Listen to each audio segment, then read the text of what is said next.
பாட்டு இது மூணும் சேர்ந்ததாக தான் ஆச்சு. நாங்கள் எப்போவுமே பார்ப்பேன். எப்போ நாங்கள் போனாலும் ரொம்ப சிரிச்ச முகத்தோட வெல்கம் பண்ணுவாங்க. நாங்கள் திரும்பி கிளம்புறப்ப அவங்களோட பிளெஸிங் வந்து உண்மையிலே எங்களுக்கு ஆசீர்வாதமாக இருக்கும். ஆச்சி போனதுக்கப்புறம் நான் நிறையா ஃபேமிலி மெம்பர்ஸ்கிட்ட கேட்டது, ஆச்சி உங்களை பற்றி சொல்லியிருக்காங்க. நான் இதெல்லாம் எதிர்பார்த்ததே கிடையாது. ஆச்சி எப்படி நம்ம பற்றி பேசுவாங்க, எல்லாம் சொன்னது ஹெலனாச்சி உங்களை பற்றி சொல்லியிருக்காங்க, சிவியாச்சி. நிறையா கேட்கும் போது எனக்கு அப்போ தெரியல, அவங்க போனதுக்கப்புறம் அந்த வார்த்தைகள் அவங்க பேசின பிளெஸிங் வந்து எனக்கு ஆசீர்வாதமாக இருந்துச்சு. ஒரு நாள்லாம் இங்கே உடம்பு சரியில்லைன்னு இங்கே வந்து படுத்திருந்தாங்க.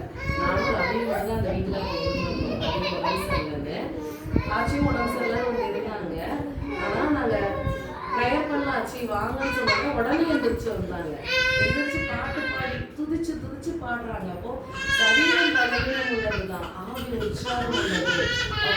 வயசு கூட ஆனாலும் அந்த ஆவிக்குரிய பலனை வந்து என்னால் பார்க்க முடிஞ்சுது.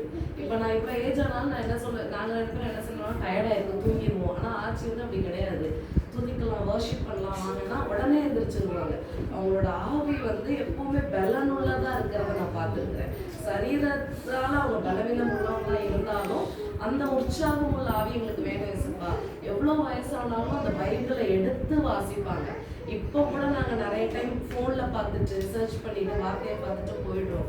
ஆனால் அவங்க அந்த வார்த்தையோட ட்ராவல் பண்ணது வந்து என்னை ரொம்பவே டச் பண்ணுச்சு. நம்மளும் என்ன ஆனாலும் அந்த வசனத்தையும் அந்த வார்த்தையும் அந்த வர்ஷிப்பையும் விட்டுறக்கூடாது அப்படின்றத எனக்கு கற்றுக் கொடுத்தாங்க.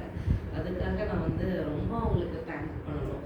2 வருஷம் தான் ட்ராவல் பண்ணேன். ஆனால் அந்த 2 வருஷமுமே ஆவிக்குரிய போஜனம் எனக்கு திருப்தியாக கொடுத்தாங்க. ஆண்டவரோடு இருக்கக்கூடிய அந்த இதை எனக்கு திருப்தியாக, என்ன நடந்தாலும் சொல்லியா நீ சந்தோஷமா இரு, நீ ஆண்டவர்கிட்ட பேசு, இன்னும் இதாகலையாச்சு அப்படின்னா கூட ஜூம் பண்ணுறேன், நான் உனக்காக ஜூம் பண்ணுறேன். ஒரு ஒரு பாசிட்டிவிட்டியை கொடுத்துக்கிட்டே இருப்பாங்க.